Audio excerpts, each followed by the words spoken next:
press Alt. There's a reason this is almost always the first tip you see given to new players, and I've never heard of someone going back after playing in Alt mode. Left Alt is the default key binding to turn on these icons, showing you which items are being crafted, stored, or moved where in your factory at a glance. It is wonderfully game-changing. Consider not watching this video.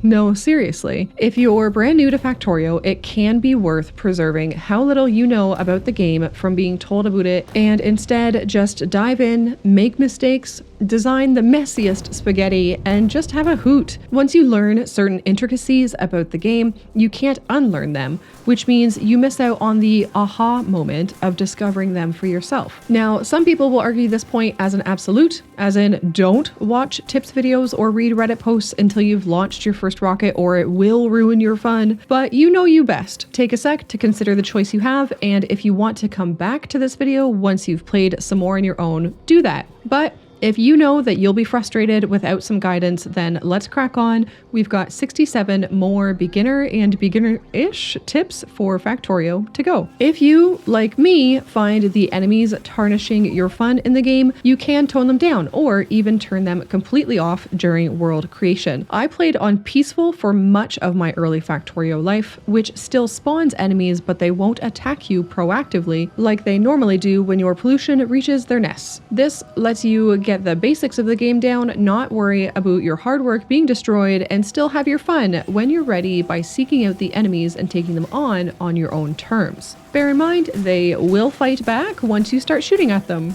More recently, I've been changing the starting area size instead. The higher the percentage you choose here, the more space you have around your starting position where enemy bases aren't generated. This means you can get your factory up and running, research and craft a fair bit of military power before your pollution starts to reach enemy nests, leaving you more confident to take them on. If you want to tone down the enemies, don't hesitate to do it. This is a video game and meant to be enjoyed however you enjoy it. If you want to learn with lesser enemies and gradually make them more difficult with each new game you start, that sounds like a good time to me. Don't miss this preview button at the bottom of the world generation settings. If you want to see where resources, enemy bases, and terrain types are, you can click the button to get a preview of the world you're generating. It is dynamic and will refresh as you adjust sliders and settings. You know how some games you can completely skip over the tutorial and still get by? Factorio is not one of them. Play the tutorial. It teaches you the fundamentals of the game without taking away any of the fun of discovery, experimenting, and learning. It is worth it. Another oft-spoken Factorio tip: leave space.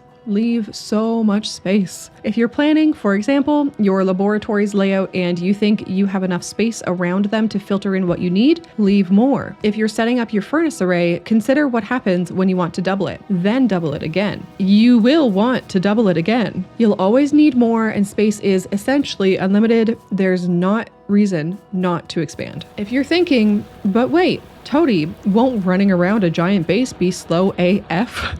Just run along your belts. There's no risk in doing so, and it's an easy early game way to get around your base. I don't typically use the belt immunity equipment because of this. Besides, with belt immunity, you can't do the classic spin in a circle while you refill your coffee. If that's not fast enough for you, I find it worth crafting concrete and laying it down along your common pathways. Usually I'll throw an assembler down near my water source and hand feed it when I'm nearby. Also, don't forget that you can go into your inventory while you're running from place to place, and even click to craft things. All the WASD keys will work while your inventory menu is open. You can use the plus and minus keys on your keypad to grow and shrink the area that you're placing said concrete or any flooring item, keeping in mind it scales the amount of resources used with it. Useful to know, especially at the very beginning of your game, you can output your miners directly into furnaces, no belts or even inserters needed. Rather than destroying the spaceship you crash landed on, you can use its 5 item slots and large surface area as a central storage unit with assemblers around it, putting into and pulling from the same inventory to make what they need to make. Sort of gimmicky, sure, but kinda neat. When placing an inserter, the flat line is where the inserter will pick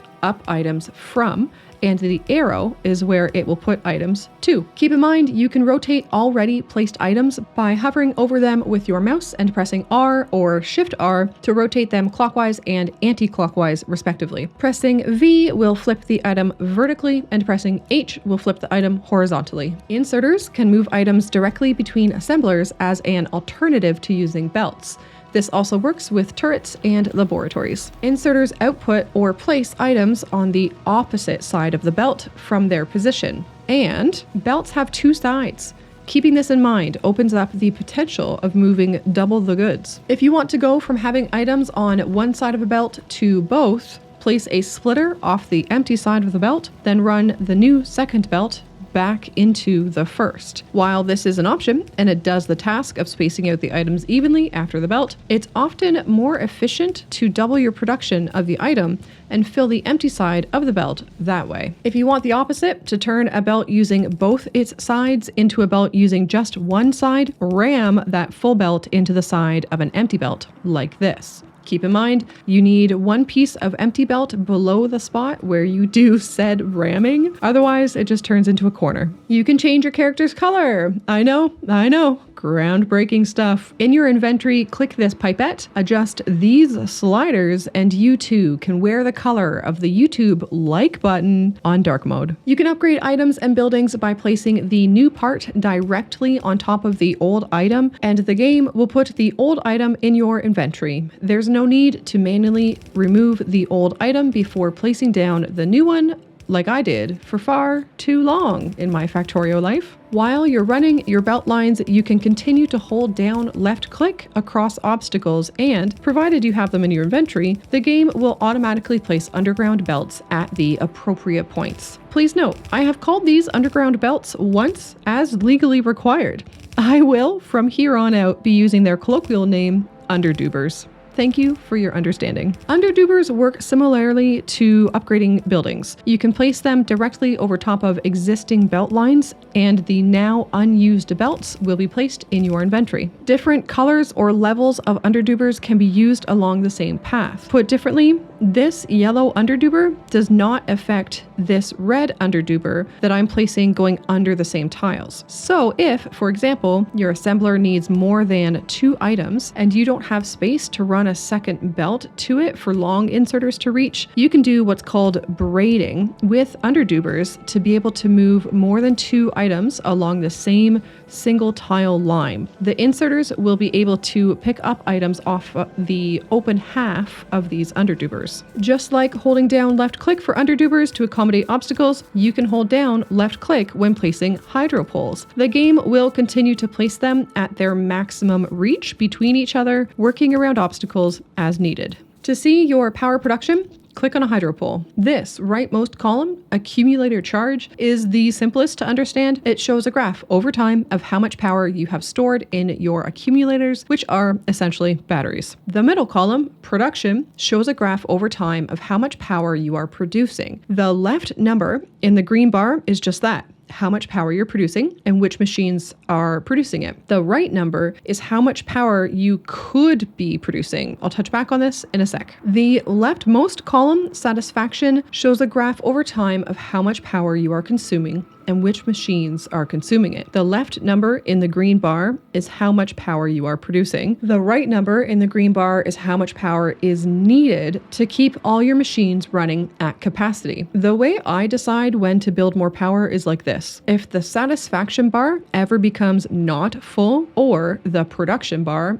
ever becomes or even gets close to being full, I work on generating power, usually trying to double my current production if possible. Your steam engines and later other generating machines won't produce full power immediately. Don't worry, this is intended. They only produce as much power as the factory is currently trying to draw. That's why the middle column I mentioned before is helpful. If the number on the right, the amount your factory is trying to draw, is more than the number on the left, how much you're producing, then you need more power. It's worth leaving a burner inserter at your boilers, even if you place a regular inserter beside it. Burner inserters will take coal off a belt to fuel themselves, meaning if something happens and your factory completely shuts down to end up producing no power at all, at least these burner inserters will be able to work and get you back on track. You can remove all connections to a hydro pole by shift left clicking it. To add them back, press Alt-C and your cursor will turn into a copper cable. While in this mode, click one pole, then the next to draw the cable lines back between them. You don't need to have copper cable in your inventory for this to work. Press Q to exit out of this mode. Many machines draw power even while idle. This is called drainage. You can tell a machine has drainage by its tooltip. If you see both a maximum and a minimum consumption at the bottom, the minimum is its drainage and it will always be consuming at least that much power. It's also worth noting that the drainage is included in the maximum consumption. So this chemical plant has a drainage of 7 kilowatts and will consume an additional 210 kilowatts when in full use, making its total impact on your power supply at that time 217 kilowatts. Once you unlock solar, it may be tempting to go green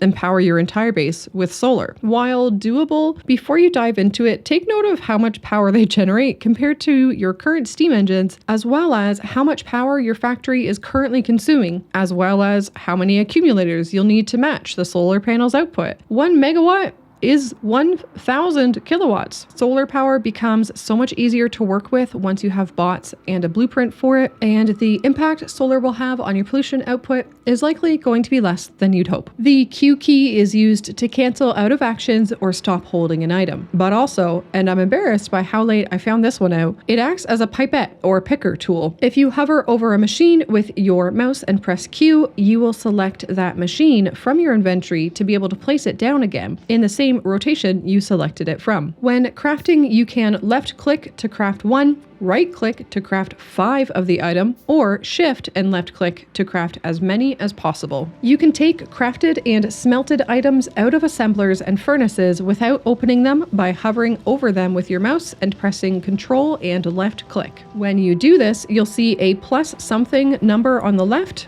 the item name, and numbers on the right in brackets. The plus something number is how many you have just picked up, and the numbers on the right are how many of that item you now have in your inventory. You can quickly copy and paste assembler, recipes, and inserter and splitter settings by clicking on one that's already set up, pressing Shift and right click, clicking on one that has been placed but not designated, and pressing Shift and left click. This includes priority settings in things like splitters and works between different types of inserters as well. In single player, the research menu pauses the game. In multiplayer, it does not. You can hold Alt and click essentially anything in the game, or any menu, or just out in the world, and it will bring you to the Factoriopedia. This will show you the item's stats, recipe, ways it can be crafted, other items it's used as an ingredient for in crafting, and the research needed to unlock it. If you have clicked through a few things, you can use these arrows beside the search bar or use Alt and left or right arrows on your keyboard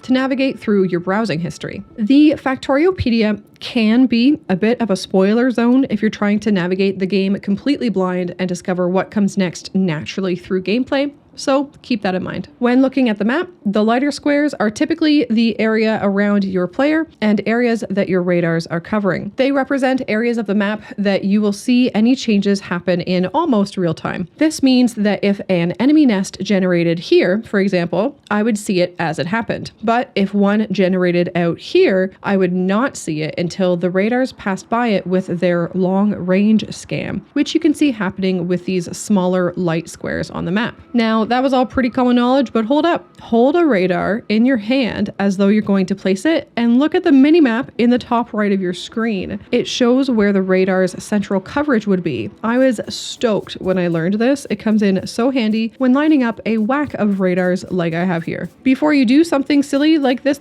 though, with how many radars I have, note how much power radars draw.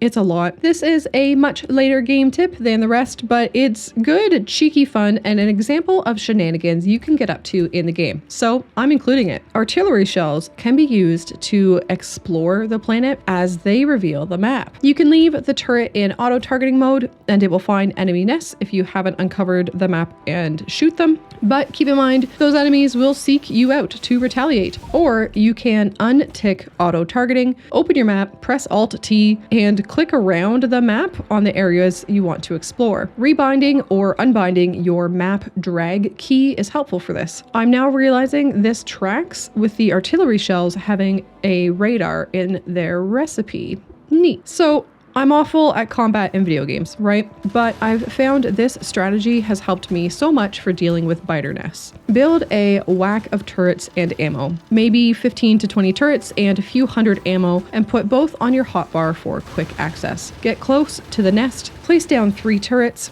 and quickly add ammo by holding the ammo, pressing Z, and waving your mouse over them repeatedly. This puts 1 ammo in at a time, but is sufficient and much quicker than trying to fill them with a stack of ammo. The turrets will activate, drawing the biters, and now the part that took me a lot of practice. As you can see, I'm still not a pro, but that's a me problem. Place 3 more turrets closer to the nest and give them ammo in the same way. Then, again, more turrets closer to the nest. You'll find a sweet spot of how close to get to the nest and how many turrets are enough to support you to be able to completely wipe out the rest. Trees absorb pollution. Water and empty land carry pollution farther. Use this knowledge during map creation, as while trees may be a pain to chop down early in the game, they're also doing the good work of protecting you from nearer enemy nests by hindering the spread of your pollution. Later research requires more than one science pack type. You have to have all the science packs in one lab to be able to research these things, not one science pack type per lab like I thought in my first playthrough. Have a bunch of junk in your inventory and don't like the mess of just dropping it on the ground with Z. I like to put what I can in assemblers and furnaces around my factory, but there's some stuff that is just junk. Place that stuff in a chest and shoot the chest with Shift and spacebar. It's gone now. You can limit how many slots are available in a chest with this red X button. Click it, then click again on a space in the chest. The orangey red slots will not receive any items unless you put items there manually. When items are backed up on your belts,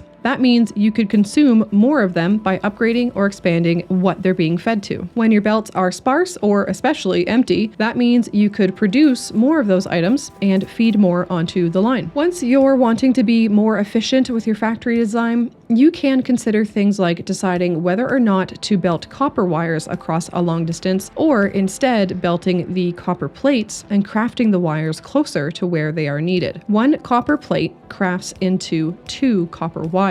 So by putting the copper plates on the belt instead of the wires, you're effectively doubling the amount of eventual wires you will get. Iron gears and iron plates have the opposite ratio. It takes 2 iron plates to make 1 iron gear. So you'd think that you want to transport the gears the long distance rather than the plates. The truth is, both of these decisions are contextual to what is being crafted, your factory design, and really just your personal preference. You can also consider learning about and making use of what are known as belt balancers. The point of these designs is to take X number of belts as an input with various numbers of items being transported on them, doing some rejigging through the balancer part, and output usually the same number of belts, but now with the items spread equally across them. This can be useful if you have an item being supplied from different places, one of which slows down. A balancer will ensure the output belts are still giving a consistent supply. If you have a train or logistics network, depending on that supply, consistency is especially handy. There's also a difference between a belt balancer and lane balancer, and different balancers suit different situations, and honestly, they can easily be their own video, which, quelle surprise, there are many videos on. Check out one if you're ready to learn more, or read one of the various guides out there on the wiki, Reddit, or forums. Using a balancer isn't the only way to achieve balance, however. On your path to learning better efficiency, you can explore the concept of inherent balance. This means that the way you lay out your factory naturally places items onto belts in a balanced way. 2 simplified things to keep in mind to achieve this is even spacing and symmetry. See how when I place these furnaces willy-nilly with odd spaces between them, the plates on the belt have gaps between them, whereas if the furnaces and inserters are spaced evenly, the plates will be spaced evenly. Similarly, if I have furnaces all along this right side, but only a few on the left because I haven't left myself enough room to to continue them all the way up, there isn't balance between the two belt sides. But if I build this furnace array symmetrically, the plates are evenly spaced or balanced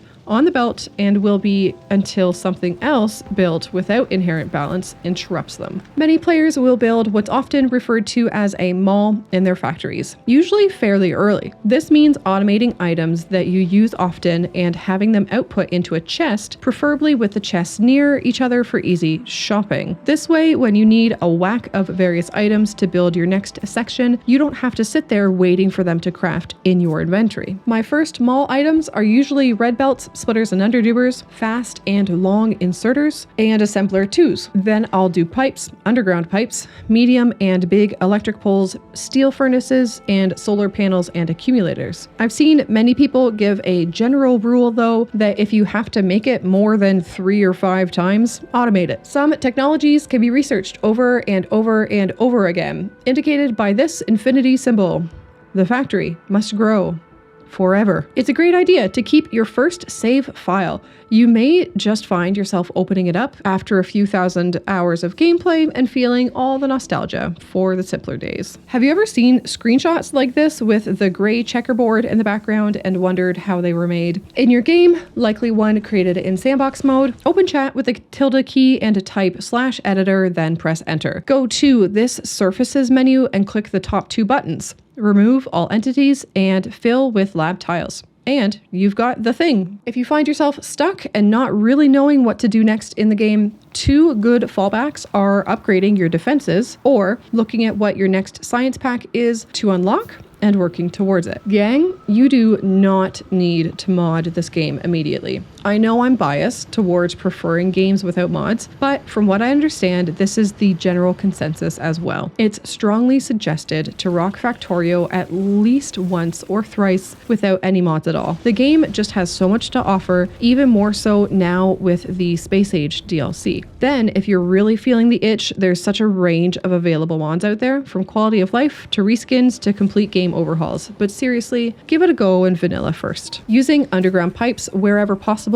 rather than regular pipes will save you a lot of headache trying to navigate your fluids setup. Remembering which way to place your pump should be as simple as remembering that the arrow points in the direction you want the fluid to flow towards. But if you're like me and can't remember that every single arrow indicator in this game points to the output rather than input, you can also look at the pump from the side. Notice this part that slopes down and remember that shit flows downhill. Thus, this is the output. You may be working towards blue science packs, unlock fluid handling and oil processing, place down your first oil refinery and chemical plant, and just go blank. This is a common pain point for players untangling it for their first time, but I want to encourage you to do everything you can to not let this best you. The aha moment you get from figuring out fluids for the first time is so incredibly satisfying. And then, if you're like me, you get to experience that dopamine rush again on your second playthrough because you completely forgot everything from the first time you played. Once you're starting oil, it's a good idea to research advanced oil processing as soon as possible, as it unlocks new recipes in the refinery that are a more efficient use of your oil. This means you'll likely want to use those recipes instead of the basic oil processing, and the fewer chemical plants and pipes you have to rip up, the better, probably. If you've never played with them, I can see bots seeming superfluous, but oh man, they really open the game up. Bots remove any feeling you may have of, I want to double this production, but man, I don't want to place 420 inserters. Just copy the array you want to double and place ghost items or blueprint, and bam, your bots do all the hard work. It takes a bit of learning and setting up, but bots are another wonderful aha moment from this game. Before you get to using blueprints, or just for things you don't have a blueprint for, you can use the standard copy shortcut Control-C to enter copy mode, marquee select a bunch of stuff you have placed, which puts you into place mode, then click somewhere else on the map to place ghost copies down. This is handy when planning your factory and helps you leave enough space. Then leave more space. Note that while file in paste mode, which you can also get to by pressing Ctrl V. You can hold Shift and use the scroll wheel to go through your clipboard history. When you do get into blueprinting, consider not using blueprints you gather from the internet, at least for a while. They can ruin the joy of those aha moments that I keep mentioning, and making your own blueprints and using them instead can make you feel like a boss. So do make your own. While you're making your own, you can make blueprints that are meant to be stamped on top of already existing setups with the intention of upgrading the machines in those setups. This is used often by speedrunners, and it's just something that tickles the good parts of the brain, you know? Blueprints can be placed from the map view. You don't have to run around with all the blueprints you've created in your inventory. Press B. This is your blueprint library. It stores blueprints across saves, and you can place blueprints right from here. If you don't like the tooltips taking up valuable screen real estate over here on the side or flickering as you walk by things, there are settings you can adjust to change how the tooltips behave in the interface settings. If you set entity tooltip delay to never, those tooltips you get while hovering over your mouse or something in the world will only show up when you press Shift. Then, if you untick the entity tooltip on the side box, it will show you the tooltip at your cursor when you press Shift. You can also set tooltip delay to never, which means tooltips inside of menus like your inventory or the research menu will only appear when you press Shift. As you're learning and experimenting, trying out new layouts and tinkering with blueprints to achieve modularity, don't let perfect be the enemy of good enough. Yes, the taste of pure satisfaction is right there, almost on your tongue, but if you chase that forever, your factory will never grow, and the factory must grow. I originally had a note that was along the lines of the planet is round because lights turn on in a line, but this is either old news or straight up wrong. Please don't hesitate to let me know in the comments if you remember this from previous versions. Instead, I'll say here that the planet is wonky. Presumably there's some sort of day-night cycle because solar panels exist and work, but shadows don't ever move like they would in our known Earth orbiting the sun way. But what does move is the steam from your steam engines. So wind exists, which also makes sense with pollution emanating from your factory and drifting over to enemy nests. But pollution doesn't seem to change direction. It drifts in, but one could argue that's because the wind direction changes too frequently. We can also presume there's some sort of breathable atmosphere and consider it close to our own on Earth, as trees and biters live on the planet, and we can burn things requiring oxygen. But the world doesn't wrap around. You can reach the edge of the map. I know I've said in this very same video that space is essentially infinite, and it is essentially infinite. The map is so big you'll never run out of space for purposes of playing the game, but it does have an edge and does not wrap around, which means the planet is flat. How does atmosphere work on a flat planet? All this to say, the world is wonky. My simplest explanation, it's a video game. Because I like the number of tips I have prepared for this video, I'm going to use this one tip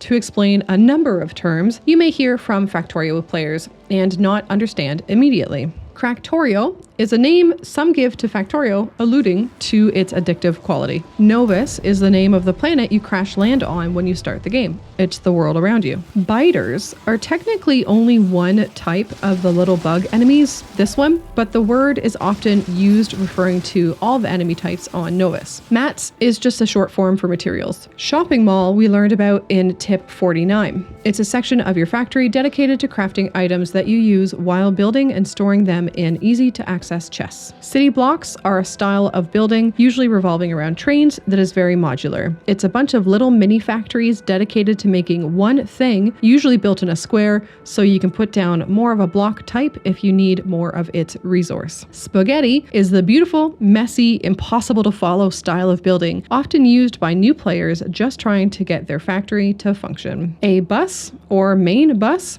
is a long line of belts full of resources run through a central location of your factory, intended for you to pull from as you expand. The most common items to have on your bus are copper and iron plates, though I've seen the raw ores done as well, and some folks include other basic crafting items like steel and plastic. Sushi belt is a design choice that has multiple items, more than the typical one per side, being placed on and taken off of the same belt, usually rotating in a loop. A compressed belt, or belt compression, refers to how near each item on a belt is to the others. Half belt refers to a belt that is only transporting items on one side, using half the belt's capacity. Daisy chaining in Factorio is when, rather than using belts to transport items between machines, you use inserters to pull from one machine and place the item directly in the next, like I'm doing here with these labs. You can also daisy chain directly from inserter to inserter, though it's not used often. Throughput refers to how many items are moving from one tile to the next in a set of time, usually a second. Factors to throughput are how compressed items are on a belt, how fast the belt is, if it's using both lanes, if the item is the more efficient item to transport, think of copper wires versus copper plates. Another topic you could study for a lot longer than these few seconds I'm describing it. Saturation can be more simply described as how full a belt is. If you don't put enough items on a belt, it won't be holding its maximum capacity of that item, so it's not fully saturated. There are certain numbers of machines known to fully saturate the different types of belts with certain items, like how 48 stone furnaces is the perfect amount to fill a yellow belt with iron plates.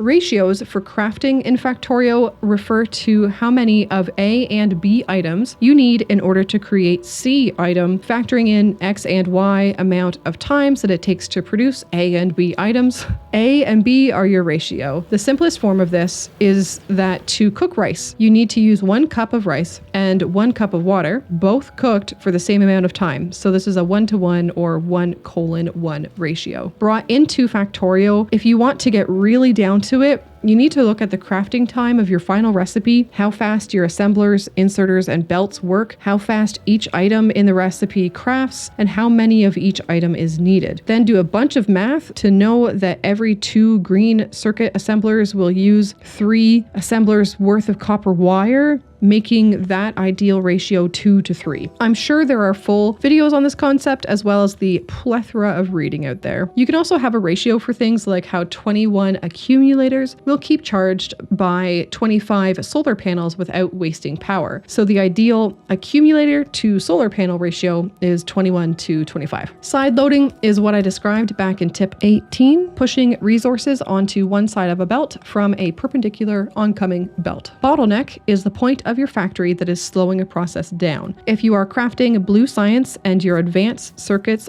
and sulfur are full, but your assemblers have to wait on engines to arrive before they can start crafting, then engines are the bottleneck. Buffer refers to usually a chest that holds a bunch of an item that can be pulled from in case the supply of that item runs out or slows down. Braiding is what I described in tip 23, when you use different colors of underdubers over and under one another to move items along a singular tile line. A ghost in Factorio is the translucent markers you see when you use Ctrl-V or blueprints as previously mentioned. You can use this function with a single item by holding Shift while you place it, showing the ghost symbol. SPM stands for science per minute, indicating how many science packs you're producing per minute. Note, it generally means you're producing that amount of all science packs per minute, with military science sometimes being the only exclusion. UPS stands for updates per second. The game tries to run at 60 updates per second, which would mean 1 real world second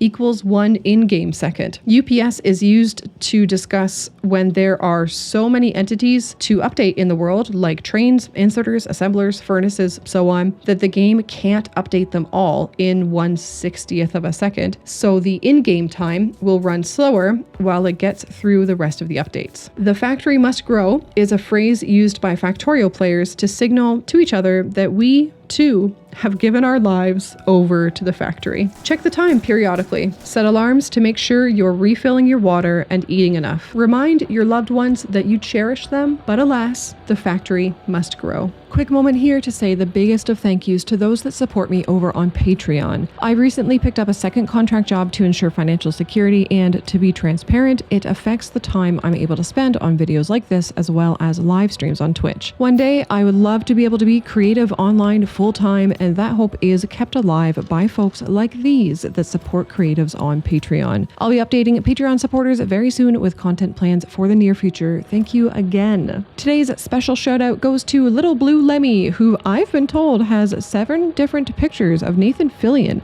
one for each day of the week that they keep hidden in their right sock at all time.